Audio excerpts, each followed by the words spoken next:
Well, let's see. We've covered the indictment of Donald Trump down in Fulton County from a political perspective, from a legal perspective. What are we missing? Oh, yes, the media.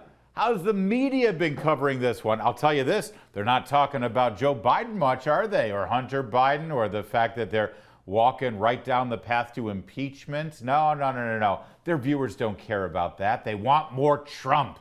So let's take a look over at MSNBC and how they're covering this latest indictment, which again, I remind you, is fully based on denying the results of an election. So based on that, who did they bring in as an expert? That the system of democracy at its heart is the idea that the people get to decide how we are governed. And if we no longer believe that our will is effectuated through the system, if bad actors tell us falsely that every election is stolen and that the only way an election is trustworthy is if they come out on top of it, then something, it tells you something not just about that person or that moment. It maybe wounds us as a democracy in a way that is hard to repair. What do you think about how we get better after the wounds that have been inflicted on us through this process? Well, I think, the truth matters. I think having these cases be brought in such professional manners, we'll see how they unfold. Obviously, the trials, if there are trials, are going to be critically important. But the article you mentioned that I published about the weaponization of loneliness really does, in my view, point to the larger cultural concerns, because the lack of trust, the divisiveness, the undermining of faith in ourselves, in each other, respect for our institutions, the rule of law, all of that has been deliberately inculcated within our body politic. There were trends before. I mean, we have seen how people have become more isolated, less community-oriented, less civically minded. Then we see how social media and technology has certainly accelerated a lot of those trends. But the deliberate effort to divide Americans. I have a few things to say.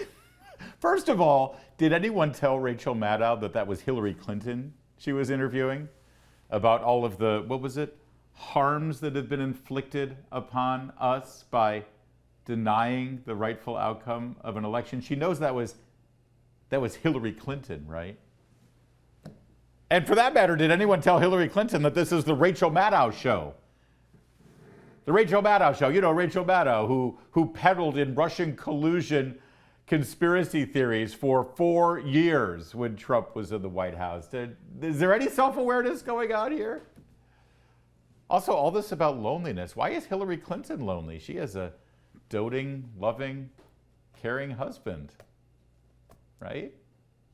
That lucky, lucky woman. And boy, what a lucky man he is, too. Hillary Clinton lecturing all of us about the deterioration of the American people's trust in norms and the rule of law.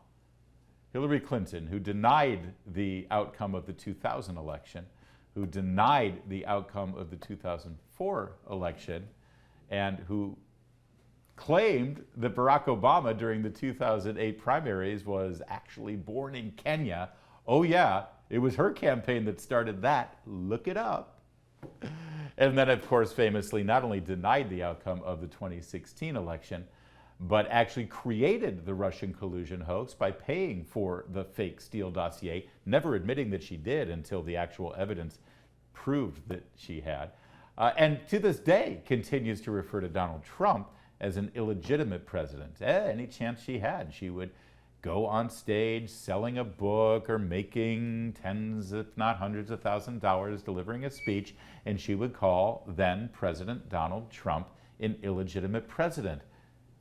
She's the person who's now telling us about the dangers of the deterioration of norms. That's just fantastic. Well, that's what you get over at MSNBC. It's important, though, here at Salem News Channel, and specifically on O'Connor Tonight, to end things on an up note. So let me just remind all of you, once again, that woman that you just saw, Hillary Clinton, she will never be president of the United States. That's it tonight. We'll be back tomorrow, same time, same place. In the meantime, I'll see you on the radio.